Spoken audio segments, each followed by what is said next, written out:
and welcome to the Crossfiles podcast, where we explore the histories and mysteries of the Bible and faith. I'm Jeri, and I'm joined by my co-host Michael. In this late Valentine's Day episode, we will discuss the top 3 biblical couples and share some sweet stories about how we met our spouses, Jennifer and Ted, respectively. We hope you will find this episode interesting, insightful, and warm as we kick off our new podcast name, the Crossfiles Podcast, also known as the Strange O'Clock Podcast. This is the Crossfiles Podcast, brilliantly blending enlightenment and engagement. This thought-provoking show explores ancient and modern topics through a biblical lens, offering listeners a fresh perspective on historical mysteries, spiritual encounters, and current events. With a focus on the supernatural, your hosts, Michael and Jeri, bring a unique, insightful viewpoint, encouraging listeners to embrace the spiritual significance behind the veil. Join them on a fascinating journey to broaden your horizons and uncover the supernatural aspects of life. 835 feet.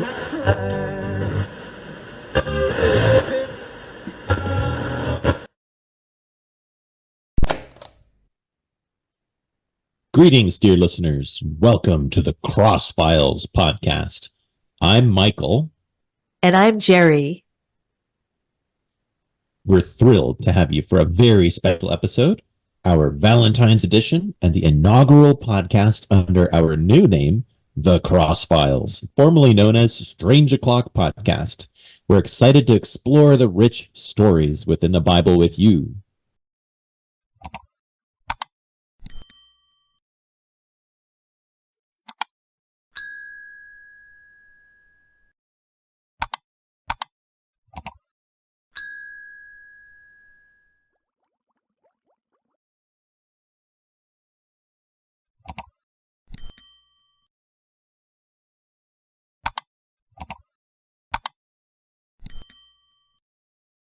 Before we embark on this journey, a quick reminder to our fantastic listeners. If you enjoy our discussions, please hit the like button, subscribe on YouTube, and leave a 5-star review on Apple Podcasts, Spotify, or wherever you're tuning in.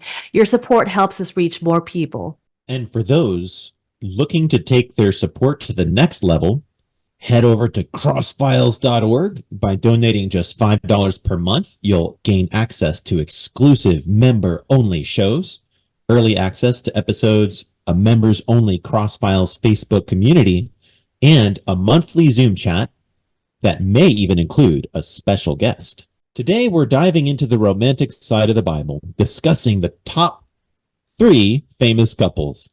And of course, we'll be sharing a bit about our own love stories too. So grab a cup of your favorite beverage and let's get started. Before we jump into our list of famous couples, let's talk about why we decided to rebrand from Strange O'Clock to the Crossfiles. Great question, Jeri. We felt the need for a name that resonates more with our focus on exploring the deep narratives of the Bible. The Crossfiles podcast aims to unravel the stories that intersect at the crossroads of faith and humanity. And what better way to kick off this new chapter than with a Valentine's edition? Now, let's get into the heart of the matter. The top 3 famous couples in the Bible, starting with number 3, is Jacob and Rachel. So, Jacob, as we all know, is one of the patriarchs of the Bible, and he does have a hardworking love story. And if anybody has ever been patient for the right woman, it would be Jacob. What do you think, Michael? Yes, it's an amazing story. If you read through how he met Rachel, wanted to marry her, ended up having to marry her sister first, finally ends up with both of them, and has a huge big fiasco with his father-in-law and has to get out of there, and with all their kids and their sheep and their goats and just all the drama. It's a really entertaining kind of a soap opera, but it is romantic to think of his patience to wait for the right one. Right. Definitely. Like, how many men out there would forgive their father-in-law after he was told that after 7 years of working hard labor, that he would be able to marry the woman of his dreams, Rachel, and then he was given the older sister Leah, and then so he goes up to his father-in-law Laban and he's like, "What's up? Why did you give me Leah instead of Rachel? This is not what we had an agreement for. This is not our bargain." And or that's not the agreement. And Laban said, "Well, it's customary for the older sister to be married off, and then the younger sister, Rachel, will be married off. If you work another 7 years, that is." So, I mean, how many guys would work 14 painstaking years to marry the woman of your dreams, the woman that you love? I mean, it has to be the patience of God and the perseverance and the unconditional love that he had for Rachel in his heart. I mean, that really shows the amazing love, which is patient and kind, not boastful or rude or jealous or self-seeking or easily angered or keeping any record of wrongs, not delighting in evil but rejoicing in the truth, like in 1 Corinthians 13. That really shows the love that he had towards Rachel, and obviously loving his enemy, i.e., Laban, his father-in-law. I mean, I just thought that was an amazing story. And so thank God that there are not multiple marriages. And Michael, I'm sure you can empathize that one beautiful wife is enough. Yes. Folks, you want to get married, you want to find the right one and marry her, just like I did with my wife, Jennifer. We planned to start a family and go to Hawaii, and that's exactly what we did. And we had even a miracle take place. If I can share the story really quick.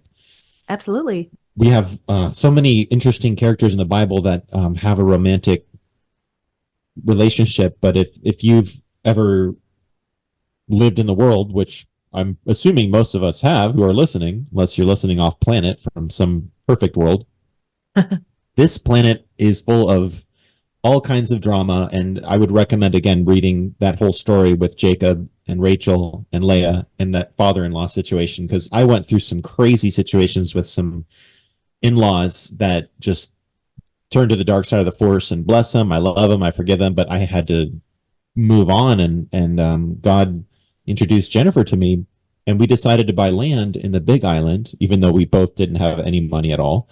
But we were dreaming, and we saw this land for sale in the Big Island next to the volcano. We were targeting, marking these different spots, and we're like, we're gonna get married and have babies, and bare feet running around on the grass was the vision that we had, and Wonderful. Which we ended up doing, thank God. But as soon as we declared publicly that we were going to get married, that very moment, the volcano exploded. It was full all over the world news. We have a podcast dating that exact night that we did that show. I think it was with just with each other. We just went live and we were talking about our plans. So we felt very connected to the Big Island, Hawaii, and we ended up doing everything that we said we were going to do. And then we ended up in Smoky Mountains, North Carolina. We have 2 kids. And That's it's just awesome. like when you think back, you might be like super busy in your life, but if you think back, wow, God really leads couples and gets you through tough times, good times. And the most amazing thing is your kids. And look at all those 12 kids that came through Jacob and his, wives and handmaidens. And that's not the way to do it, guys. Right. Still, it's an incredible thing to think that's where the 12 tribes of Israel came from, was this wild, dramatic love story. So no marriage is perfect. Of course, you have to work at it. And we had a conversation with Brandon earlier about BT, about Valentine's Day being, that St. Valentine's Day was beheaded. That was pretty funny. How romantic. So, very romantic, yes. For all of you headhunters out there, this is your day. Anyway, back to you, Jared. Do you want to share anything about what's on your heart, or about Ted and how I you met Ted? Yeah. Sure. So Ted and I actually met through the internet. We met on the internet site called oneandonly.com, ONEANDONLY.com. And this is back in 2001 in February. So Ted and I met each other there because we were obviously looking for the right one. And I was on that website as an online dater or whatever you want to say, probably like a few years before I met him. And it was free to join, but not free to be the initiator. So I joined in probably 2000, and I uploaded a few pics of me, and I was 26, 27 or so when I started online dating. And I thought to myself, I'm going to pray. I'm going to pray in faith that God will bring me the right person through the internet, believe it or not. And even though that I hoped against all hope, I did not think God was going to answer my prayer. I did not.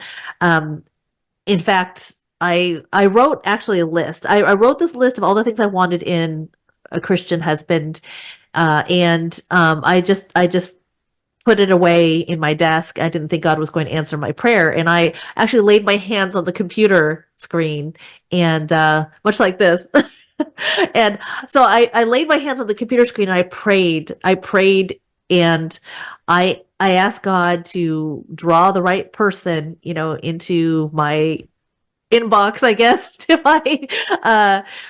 my online profile. And so Ted, believe it or not, he did not upload a picture, so I did not see what he looked like or anything. He just happened to say that he goes to one of the largest churches in Sacramento, and automatically I knew Capital Christian Center. I knew it, and that was more of a charismatic church, and not necessarily a church that I started going to, but I knew of it, and I was a backslidden Christian, and I wanted to get right with God.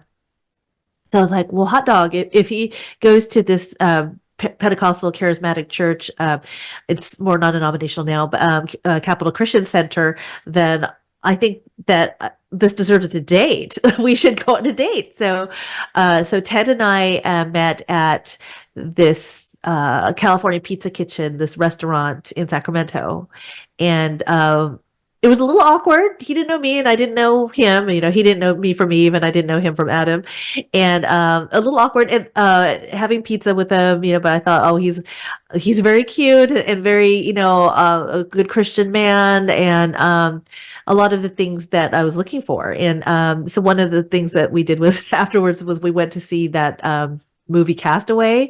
And this was really awkward. So how would you like to go on a date and then spend the next 3 hours in the movie theater with this person you don't even know? So we watched Castaway, and 3 hours later we're like, okay, it was good seeing you, good night, blah blah.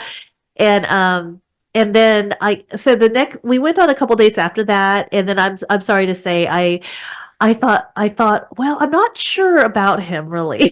After 2 or 3 dates, after I was like, gosh, I'm not sure 100%. I'm just going to explore my options, right? And this, I mean, that's horrible. That's probably like the anti-Valentine thing that you want to hear, right? But nonetheless, I was like, I wasn't sure about him at first. So I emailed him to break up with him. Believe it or not. Isn't that horrible? I was a horrible person, Michael. So I emailed him and I said, hi, Ted. I really like you a lot. You're a great guy, but I just think that we need to, see if there's somebody else, perhaps, that might be better for us. At first. Okay, that was the beginning, okay, of our relationship, was me breaking up with him via email. Okay. But then he didn't say anything or whatever. And then, but so fast forward, so that was in February of 01. And then fast forward to July of 01. That whole time I thought, gosh, Ted was a wonderful guy. And these other dates that I went on, just didn't seem like we really fit together or whatever, they weren't compatible with me. And I thought, Ted was an awesome, a wonderful guy. And, I think I'll give him another chance. So I called him up, and we went on a date July 6th, and we've been together ever since. And here we are. We've been together since 01. We got married in 2003, and we've been together ever since. We would have loved to have kids, and God knows we tried, but we did not have any kids. But that's okay. We actually sponsor children overseas through Compassion International. But he's kind of like, we fit together, in terms of, we're opposites attract, like I'm really outgoing, as you can see and hear, and he's a very, introverted guy, very extroverted.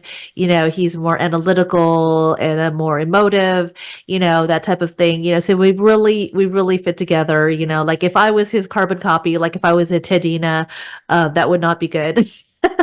To have both people, kind of like really analytical and calculating and, things of that nature, or if he was, like me, like a Gerald or something, that would be kind of scary, like, like imagine me with like really short hair or whatever, no makeup, like if, no, just kidding. Like if he was a Teddy, if he was a Gerald and like my carbon copy, that would not be good either. We always need somebody that's opposite, but not when it comes to faith. When it comes to faith, if you're single, find somebody who shares your same Christian faith. If you're not a believer yet, I pray that you would receive Jesus in your heart, become born again, and invite him into your heart, repent of your sins, and God will bring you, when you grow in the Lord, read the Bible, his love letter to you, and eventually the God will bring you the right woman or man, and it's worth it to wait, like Jacob, for this person. Hopefully not 14 years or 7 years, but so Ted and I actually we were dating for 1 year, we got engaged, and then we're engaged for another year. So we were together 2 years before we got married. How about you? How long was your engagement?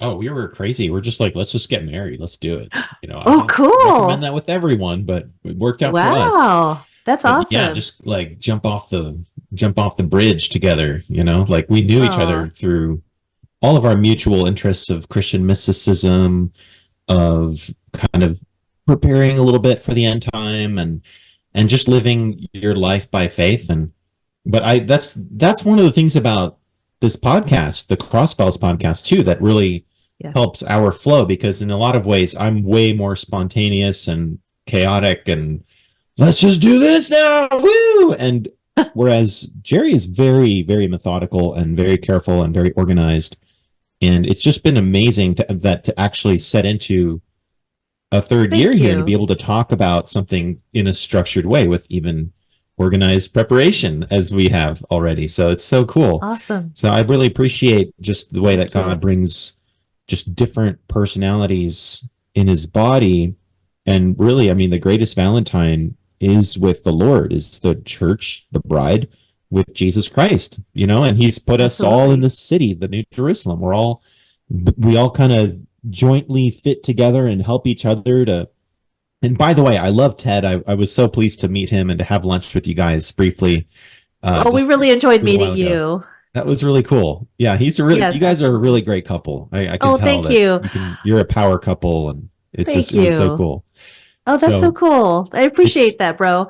and they happened to come to the restaurant where I was working part time too. So that was all also a strange o'clock, as we used to call it.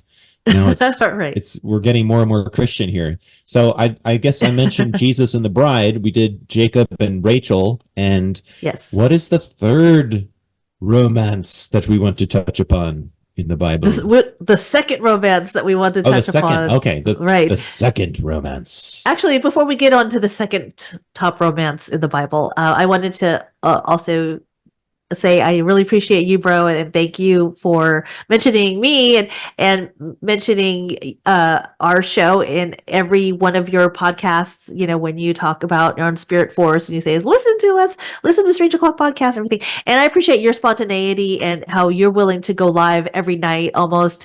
And you share whatever God has placed on your heart, and I really really appreciate you.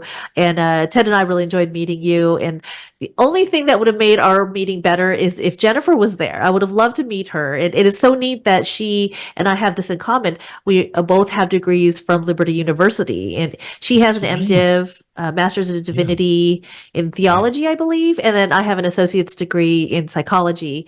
And I'm Wow. 10 classes away from a bachelor's in psychology, but that's on hold for now for various reasons. I'll get into that later. Hmm. But yeah, it's interesting how God brings people together.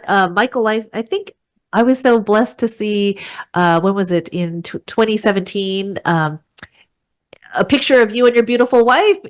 And you said, "Surprise, everybody! I'm married to Jennifer Rimmel Basham," and I'm like, "Oh my gosh, that's so cool! He's gotten married."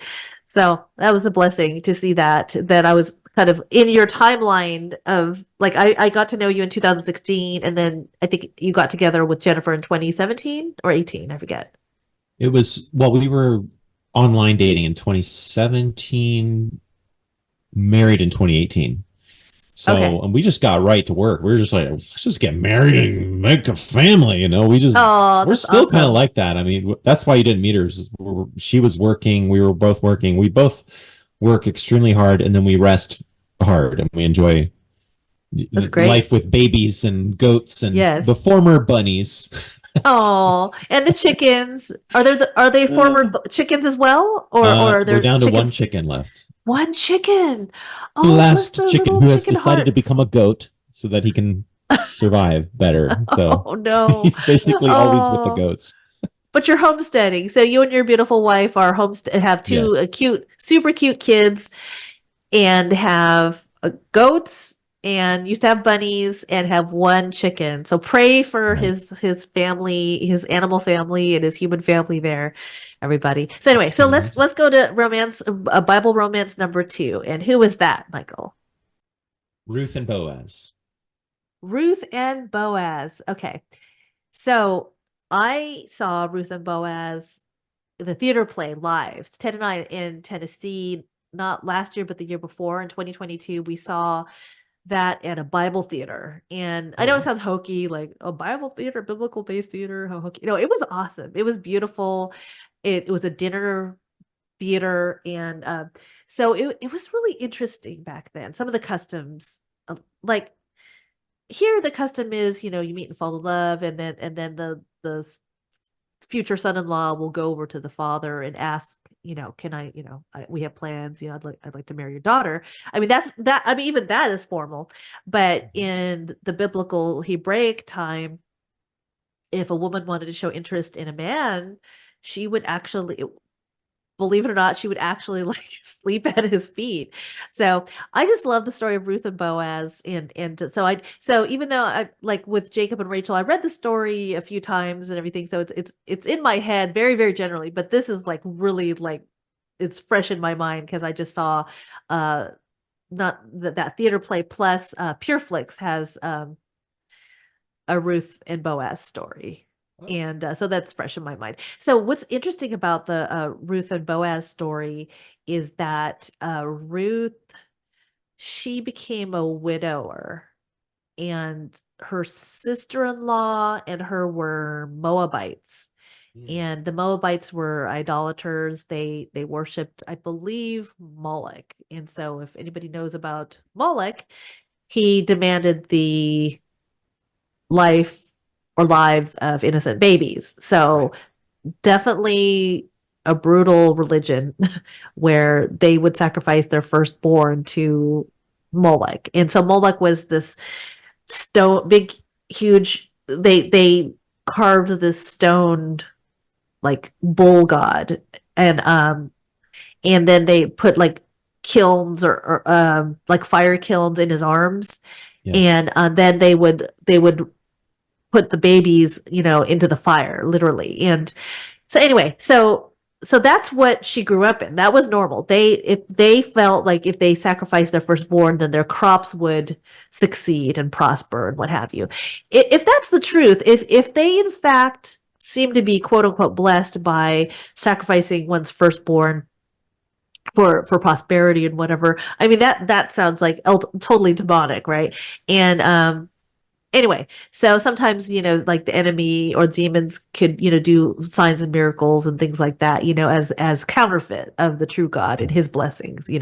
Like, I mean, thank God that, Yahweh Jehovah Jesus doesn't require that. He just wants us to love him with all our heart, soul, mind, and strength. Anyway, Yeah, so back to absolutely. Ruth. So Ruth grew up in this, Ruth and her sister-in-laws. But their mother-in-law was Hebrew, Naomi. And so Naomi, I think her husband died, and then I think her sister-in-law's husband died. I think her name was Orpah, I believe. I don't know, I forget. Yes. So Ruth's husband died, so she became a widower as a young woman, Okay. and so so then Ruth said, look, all of the husbands have died, and there was even a rumor going around that they were cursed by God oh, actually, no, the rumor was that among the Moabites, they thought that the reason why all their husbands died was because Naomi was not a Moabitess. She did not sacrifice to Molech. That she, because she didn't do the sacrifice to their gods, that was the reason why their gods had cursed, their husbands. So it was a total lie. Ooh. Anyway, but they were like almost like pointing the finger at Naomi, and that. So even though that's implicit in the Bible, I guess, so I mean, given the biblical background, that's probably what happened, is that they, like murmured and, complained, well, no wonder why this has happened to you. You don't sacrifice to our gods, that type of thing. Right. So not only another insidious part of their religion was the sex rituals. So they would go to the temple, like they would I guess they were like I believe that the virgins would go up to the Moabite temple and then wait for like someone, I guess like one of the fallen angels to like procreate with them, I think, like doing the Genesis 6 thing, or either that, or they were, the virgins were told to go there and to like wait until like one of the men chooses them to, and once they copulate, then she could go home. I mean, it just sounds horrible. Anyway, so so anyway, so Naomi said, look, all of our husbands died. I'm going back home. But then Ruth said, well, your people will be my people. Your God will be my God. And so her sister-in-law decided to stay behind, and Ruth followed Naomi back to, I forget the name of the land. Anyway, so Ruth followed her back home, and then and so the way that Naomi and Ruth, had something to eat was they would go and they would pick the wheat, I believe, and they would pick the wheat and to make bread. And so Naomi had said, oh, by the way, I believe Naomi had said, oh, by the way, you've caught the eye of my kinsman redeemer, Boaz. And so Boaz had was asking about Ruth, and had given her like gifted her, wheat and stuff. And now, if this is inaccurate, what I'm saying, because all of this is coming from memory, all right? Oh, you're doing a great job. Keep going. Thank you. Thank you so much, bro. So so then Naomi felt like she should tell Ruth, look, you should sleep at Boaz's feet and see, what see what happens. Basically, maybe God will give you favor. And so that's kind of a weird way to show that you're interested in somebody, right, ladies? Is to go show up at somebody's house that you're interested in, and sleep at the foot of the bed, right? So, but that's basically what had happened. And so back then, I guess Boaz was sleeping outside, and then so Ruth came to sleep at Boaz's feet, and then he wakes up, and then they get married. And so it was a blessed union, that they were both believers. She became a believer, and she was there with her lovely mother-in-law, and it was I guess Boaz was a little bit older than her, but it was a blessed union, and so it was a beautiful romantic type of biblical story. So that was number 2. Excellent. And wow, number 1 job. Thank you so much. I just read it for the first time and was just blown away. There's so much to it, but with the interest of time, I think we should definitely get into the next one. Yes, sir. Which story really stands out to you as the numero uno romance? The numero uno. Well, I think that Adam and Eve story, the Adam and Eve story, is where it all began. I think that would be the numero uno one. What do you think? I think that is literally numero uno romance. It is numero uno, right? Exactly. So tell me about any revelations about Adam and Eve that you have.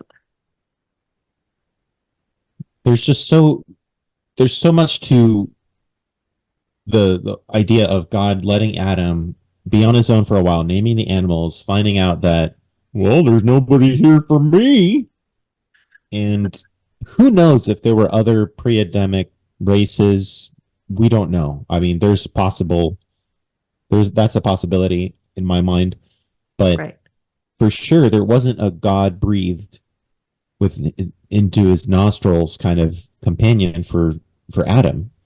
And for a woman to just be like made out of his flesh, it didn't even say God had to like breathe into her nostrils. We don't know. There's a lot of mysteries there, but it was very much just, okay, here's your companion. You guys are good to go. And of course, they're like naked already, and they don't have any Right. shame, and it's very innocent. It's just pure, innocent, childlike. Just we're together. I mean, who knows if they even had? I guess they wouldn't even have gotten pregnant. I don't know. Like, there's so much in the Bible that we just don't know. But of course, it's amazing how you see right away the need to overcome this. Hey, what's with this woman you gave me? God, and she made me do this, and then blah blah blah. And I mean, you see the blame game going on. And this Right. is a Blame good advice shifting. for you couples out there to not do the Adam and Eve thing. You did, but you no, you like that's the very Right. first couple in the Bible, and I think that's something that we don't often celebrate is how we come through things and how Adam and Eve obviously they stayed together. You know, there's Right. even a love story there. Who knows if Adam realized that his wife now took of the fruit and she would be separated. I mean, there could even be there. I've heard this theory that he wanted to stay with her, and that's one of the reasons that he took the fruit. Was like, I'm not going to Ah. let her go without me. I don't know. Wow. That's another big maybe there, but That's a there's a good lot theory. there. There's a lot of interesting things there. What do you think? What's on your heart about Adam and Eve? Well, I think Adam didn't have a belly button. So romantic. Isn't that That's true. romantic? No, That's so the only guy yes, on it's the true. faces of the earth who did not have a belly button. No, I'm sure there's more. So, believe it or not, there's been like church splits over whether or not Adam had a belly button or not. It's like really like What? what? Of course Yeah, there has it's so been. That's crazy. hilarious. Oh, it's so ridiculous. So anyway, back Uh-huh. to Adam and Eve. So imagine, I always imagine Well, Adam like, that's it. okay, I'm leaving. I'm starting my own church. right. Adam, So, gone. Gone. Did have a belly button. I'm right. leaving. Who's coming with me? I've got a photograph right here.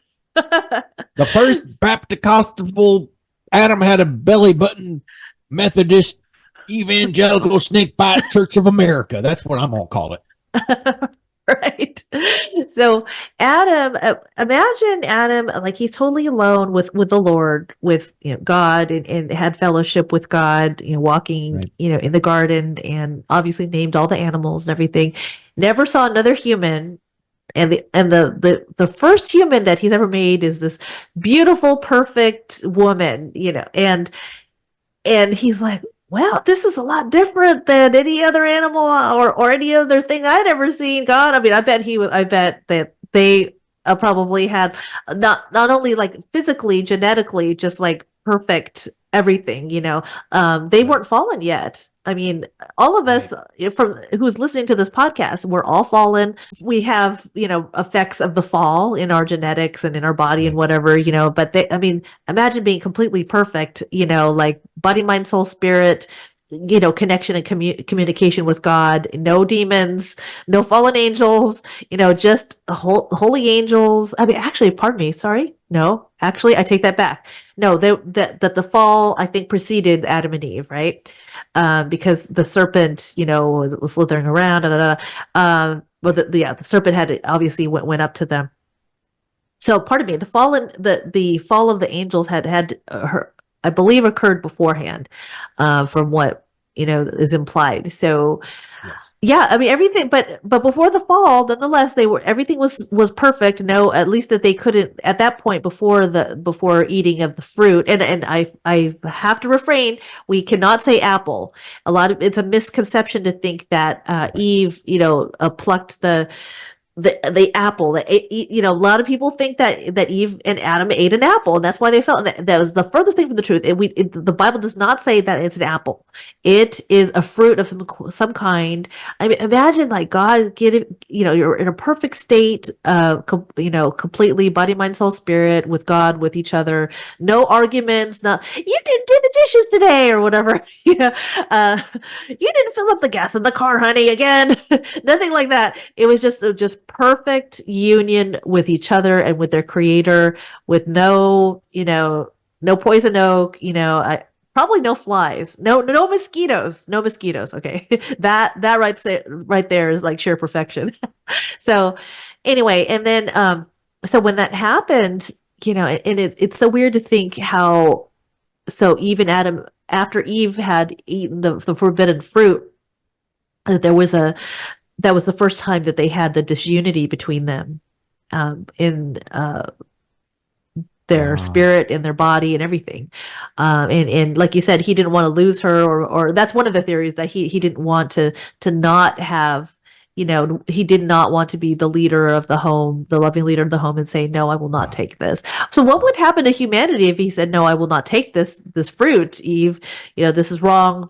You know, I mean, the whole trajectory of the world would be in such a different way, completely. You know, I don't think, I guess Eve would be fallen, but I mean, if Adam slept with Eve and had a child, is that child partially fallen, partially not? I mean, I don't know. That would be kind of interesting to kind of conjecture, to kind of speculate on, if Adam didn't fall but Eve did. But that could be like the subject of a sci-fi novel or something, a biblical sci-fi novel. You know, Indeed. Who knows? And here's the other thing, to get into the strange o'clock narrative of the cross files, the power of the cross is such that it's as if we never sinned. The memory obviously will be there of God's death for us, his son sacrifice for us, but it goes almost to rewrite the whole sorrow of all the death and evil and everything, that God doesn't see that through Jesus Christ anymore. So there's something to that, actually, about multiple timelines and multiverse and whatever, quantum theory, that not erasing history, but that God only sees his son through us. So we don't live, as long as we're under Jesus Christ, we don't live, even Adam and Eve no longer live in that original sin. Can you believe that? I mean, there's something to this, I think, that we're going to be getting to in our Crossfiles episodes. Definitely. I love how you drew that in. Yeah, did you see what I did there? Yeah. Yes, I love that. Yeah. Very good. Agent Michael. Agent Mulder it's Michael. It's going to be fun getting into these shows. We're going to interview Ellie Marzulli and all kinds of people that you would normally expect to be on conspiracy-focused podcasts, but we're really trying to shift it into the redemptive work of Jesus Christ with regards to all that information. So I think it's going to be really fun. I think it's really exciting.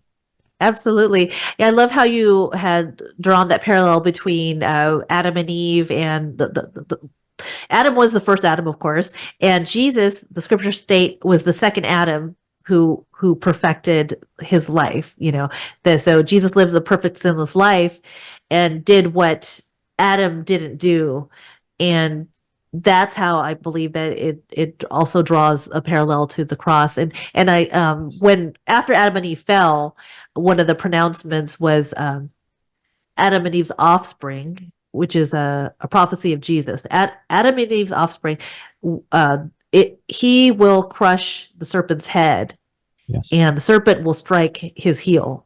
So that was like a prophecy or an analogy of how Jesus, who is the offspring of Adam and Eve, had crushed Satan's head, you know, and defeated Satan at the cross, and how Satan, you know, had bruised his heel, is the Son of Man was bruised.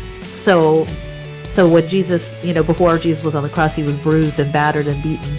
So there was like a prophecy of what was to happen at the cross. And of course, you know, thank Jesus that for his birth, death, and resurrection. And so it is interesting how we tied that with Adam and Eve. So that's a huge Wow, blessing. I didn't see that. Honestly, I mean, we did prepare a little bit of script. I should say, Geraldine really helped to get all this together, as is your great gifting. But we didn't Thank you, expect. I didn't plan. I felt like God did want to bring that out, because this is actually the first official episode with just us speaking together, launching this Yes. new The Cross Files podcast. And don't forget to donate and become a patron, and go to thecrossfiles.com. Actually, thecrossfiles.org. .org. I'm CROSS. sorry. Good No worries. question. Crossfiles.org. CROSSFILES.org. So crossfiles.org. Crossfiles.com actually was taken by somebody out there, so I couldn't take away their crossfiles.com. So thank you so much, dear listener or watcher, for listening or watching the first episode of the Crossfiles podcast, also known as the Strange O'Clock podcast. And thank you for joining us on the special Valentine's edition of the Crossfiles podcast. Make sure to subscribe, leave a review, and share this podcast with your friends. And most importantly, happy Valentine's Day to all our listeners. Absolutely. And may the crossroads of faith and love illuminate your journey until we meet again, friends.